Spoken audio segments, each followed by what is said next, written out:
வணக்கம். சாவித்ரி சமையலுக்கு உங்களை வரவேற்கிறேன். இப்போ அருமையான சுவையில் சத்தான பச்சைப்பயிர் பொடி சாதம் தாங்க செய்ய போகிறோம். இது வித்தியாசமான சுவையில் நல்லாயிருக்கும். இந்த முறையில் செய்து கொடுக்கும்போதுங்க சின்னவங்களுக்கு பெரியவங்க வரைக்கும் விரும்பி சாப்பிடுவாங்க. இது லஞ்ச் பாக்ஸ் ரெசிபியாக கூட எடுத்துகிட்டு போகலாம். இதுக்கு எல்லா விதமான பொரியல், அப்பளம், ஊறுகாய், வடகம், வத்தல் இதெல்லாமே வச்சு சாப்பிட ரொம்ப அருமையாக இருக்குங்க. இந்த பொடி நம்ம செய்து வச்சுக்கிட்டா நம்மளுக்கு எப்பப்போ தேவையோ அப்பப்போலாம் செய்துக்கலாங்க. சூடான சாத்து கூட இந்த பொடி கலந்து கொஞ்சமாக நெய் விட்டு சாப்பிடும்போது டேஸ்ட்டாக இருக்கும். வாங்க இப்போ வீடியோக்குள்ளே போகலாம். 2 கப் அளவுக்கு சாப்பாட்டு புழுங்கல் அரிசி உதிரி உதிரியாக வேக வச்சு எடுத்து வச்சுருக்கேங்க.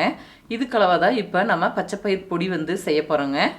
3 டேபிள் ஸ்பூன் பச்சைப்பயிறு எல்லா பொருளுமே ஒட்டுக்கா வெறும் கடாயில் நல்லா மணம் வர அளவுக்கு வறுத்து எடுத்துக்கலாங்க. கருக விட்டுறக்கூடாது, மீடியம் ஃப்ளேம் வச்சுக்கணும்.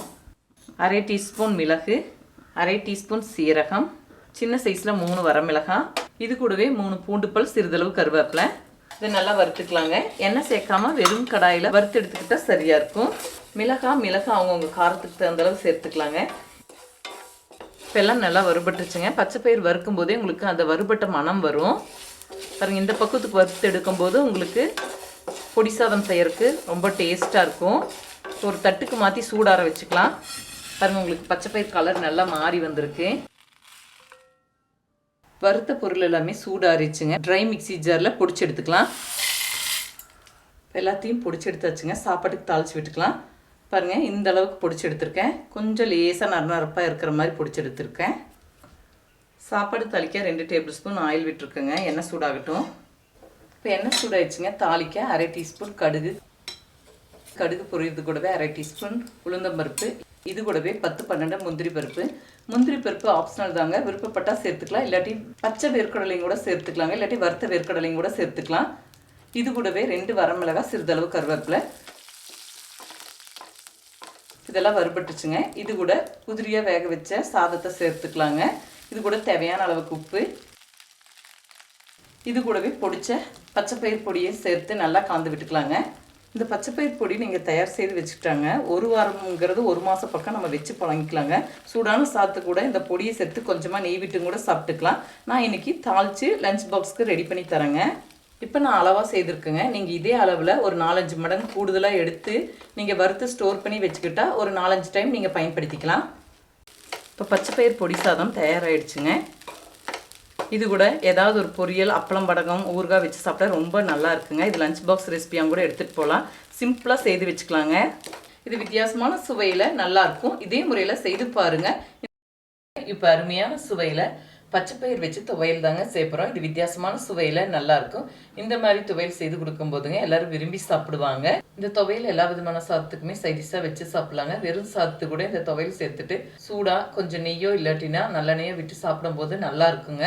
இதில் கொஞ்சமாக தண்ணியை கலந்துக்கிட்டிங்கன்னா நீங்கள் இட்லி, தோசை, பணியாரம், ஆப்பம் இது எல்லாத்துக்குமே தொட்டு சாப்பிட ரொம்ப அருமையாக இருக்குங்க. பச்சைப்பயிர் துவையலுக்குங்க 100 கிராம் பக்கம் பச்சைப்பயிர் எடுத்துருக்கு. இது வெறும் கடையில் நல்லா மணம் வர அளவுக்கு வறுத்துக்கலாங்க. மீடியம் ஃப்ளேம் வச்சு வறுத்துக்கணும், கருக விட்டுறக்கூடாது. பச்சைப்பயிர் வறுபடும் போதே நல்லா மணம் வருங்க. அந்த மணத்துலேயே நம்ம தெரிஞ்சுக்கலாம் பச்சைப்பயிர் நல்லா வறுபட்டுருச்சுன்னு. லேசாக கலர் சேஞ்ச் ஆகும். பச்சைப்பயிர் நல்லா வறுபட்டுருச்சுங்க. ஒரு தட்டுக்கு மாற்றி சூடார வச்சுக்கலாம். அதே கடாயில் 2 டீஸ்பூன் எண்ணெய் விட்டுக்கலாங்க.